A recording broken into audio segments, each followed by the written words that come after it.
तो इस वीडियो में हम लोग देखेंगे क्लास 12वीं की जो चैप्टर नंबर 12 है काले मेघा पानी दे, उसका सारांश हिंदी में जानेंगे।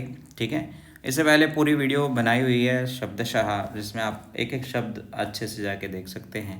प्लेलिस्ट में जाइए, वहाँ पर आपको ये वीडियो पूरी दिख जाएगी। ठीक है, यहाँ मैं सारांश ही बताऊँगा। एग्ज़ाम के पर्पज़ से आपको सारांश की कई बार ज़रूरत पड़ती है रिवीजन के पर्पज़ से, तो वही आपके लिए इम्पोर्टेंट वीडियो है। तो चलिए शुरू करते हैं। चैनल पे नए हैं तो चैनल सब्सक्राइब कर लें, वीडियो लास्ट तक देखें, आपको तुरंत पता चल जाएगा कि इस पार्ट में है क्या। काले मेघा पानी दे धर्मवीर भारती का एक प्रसिद्ध संस्मरण है।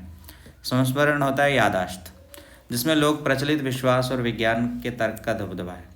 इसे पढ़कर पाठक भी सोचने को विवश हो जाते हैं कि आखिर दोनों में से कौन सा बेहतर है। जिन चुनौतियों का विज्ञान के पास कोई उत्तर नहीं है, जनमानस उनका सामना अपने विश्वास और उत्सवों के कारण करने के लिए तत्पर रहता है। अगर आपकी स्क्रीन पे छोटी स्क्रीन आती है ना, तो आप ऐसे करके जूम कर सकते हो, ऐसे ना, यूट्यूब पे भी आप जूम कर सकते हो। अपने अर्घ्य और दान के द्वारा प्रकृति को खुश करके अपनी समस्याओं का समाधान करने की कोशिश करता है। दान और त्याग की इस भावना को अंधविश्वास बिल्कुल नहीं कहा जा सकता, क्योंकि इनसे किसी वर्ग विशेष या धर्म की हानि नहीं होती। ये तो वे सामाजिक और सांस्कृतिक मूल्य हैं जो भारतीयता का मूल आधार हैं। विश्वास एक रचनात्मक जीवन मूल्य है। इंद्र सेना के प्रयास से वर्षा करवाने का विश्वास यद्यपि वैज्ञानिक नहीं लगता, लेकिन विपरीत परिस्थिति में भी जीने और उत्सव बनाने की भारतीयता को दिखाता है। लेखक का एक वैज्ञानिक मन भी अपनी जीजी को संतुष्टि और अपने प्रति उनका सद्भाव बचाए रखने के लिए तमाम रीति रिवाजों को ऊपरी तौर पर ही सही अपनाने को बाध्य बना रहता है। लेखक ने इस संस्मरण के प्रारंभिक भाग में भारतीय जनमानस में गहरे से बैठे हुए उन विश्वासों का चित्रण किया है जो आज के वैज्ञानिक युग में भी वर्षा के देवता इंद्र से वर्षा करवाने की भरपूर कोशिश में लगे हुए। इंद्र की सेना जिसे लेखक ने मेंढक मंडली कहना ज़्यादा उचित समझा है, नगे बदन तथा कीचड़ से लथपथ गंगा मैया की जयकार करते हुए मेघा से पानी की मांग करती है। पानी की कमी से परेशान लोग गर्मी के उस मौसम में भी पानी उन पर फेंकते हैं, क्योंकि उन्हें विश्वास है कि इससे इंद्र देवता खुश हो जाएंगे और वर्षा करेंगे। लेकिन लेखक को ये पानी की बर्बादी लगती है। लेखक को लगता है कि इन्हीं अंधविश्वासों के कारण ही हम सैकड़ों वर्ष अंग्रेजों के गुलाम रहे। ठीक है, पाठ के इस भाग में लेखक ने एक समाज सुधारक और उस पर हावी उसके रिश्ते तथा भावना को दुर्देव दिखाया है। आर्य समाज तथा कुमार सुधार सभा से जुड़े होने के कारण इन सभी अंधविश्वासों और पाखंडों का विरोध करता है, लेकिन उनकी सबसे प्रिय जीजी सभी लोहारों के अनुष्ठान जो लेखक को पाखंड दिखाई पड़ते हैं उन्हीं से करवाती है, ताकि उनके पुण्य का फल मिले। यहाँ लेखक के अंतर्मन की विशिष्टता को तोड़ना नहीं चाहते, उनका वैज्ञानिक मन भी इस सांस्कृतिक भावना को नहीं पहुँच सकता। लेखक ने इस भाग में कहा कि भारतीय जनमानस में व्याप्त विश्वास केवल अंधश्रद्धा के कारण नहीं है, बल्कि उनका भी एक वैज्ञानिक आधार है। इसके अतिरिक्त दान की एक उचित और तर्कसंगत परिभाषा भी दी गई। जीजी के कहने पर भी लेखक ने इंद्र सेना पर पानी डालने से साफ मना कर दिया। इस पर जीजी ने ऋषि मुनियों का हवाला देते हुए इस पानी को इंद्र को दिया, अर्घ्य देखकर खुश करने की बात कही। लेखक इसका भी विरोध करता है।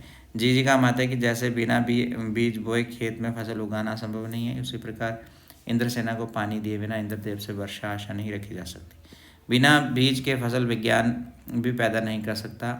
इस तर्क की लेखक के पास कोई काट नहीं है।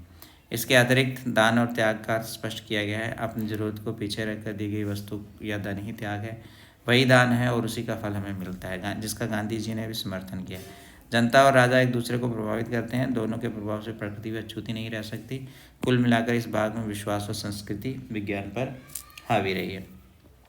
पाठ के अगर अंतिम बात की बात करें तो भारतीय समाज की इस विडंबना तथा दुविधा को उजागर किया गया है कि एक और ये वैज्ञानिक आविष्कारों से अपने लिए सुख सुविधाएं चाहता है, लेकिन उसके सिद्धांतों को आत्मसात नहीं करना चाहता है।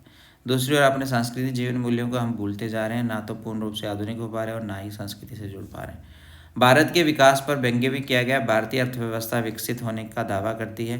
विकास की अनेक योजनाएं बनती हैं, लागू भी होती हैं, लेकिन उनका परिणाम कुछ भी नहीं निकलता। विकास भी होता है, सबको सुविधाएं भी मिलती है, लेकिन सभी कुछ केवल कागजों में यथार्थ के धरातल पर आज गगरी फूटी हुई है तब ब्याल प्यासे हैं, अर्थात वास्तविक स्थिति ज्यों की त्यों बनी हुई है। कृषि आज भी वर्षा पर निर्भर है, वर्षा इंद्र देवता के अधीन है और भारतीय समाज के पास इसे खुश करने का इंद्र सेना के अतिरिक्त उपाय नहीं है। छोटा सा पाठ है। मैं अगर ये कहूँ कि इस कहानी में कुछ बच्चे जो हैं बादलों के लिए पारंपरिक तरीके से इंद्र का आह्वान करते हैं। इंद्र के इस उत्सव में सभी इलाहाबादी पानी फेंक फेंक कर बारिश कर यज्ञ करते हैं, किंतु लेखक इस परंपरा से खफा है। जीजी ने पानी दिया उसे फेंकने ही, लेकिन उसने फिर भी नहीं फेंका। लेकिन जीजी ने तरह तरह के उदाहरण दिए जिससे जो हमारे लेखक हैं वो थोड़ा सा संतुष्ट भी हुए। तो ये था हमारा छोटा सा वीडियो जिसे आपने अंत तक देखा। आपका धन्यवाद। सब्सक्राइब करें हमारे चैनल को। इसी तरह से छोटे छोटे निष्कर्ष देखें और अपने एग्ज़ाम की तैयारी करें। धन्यवाद।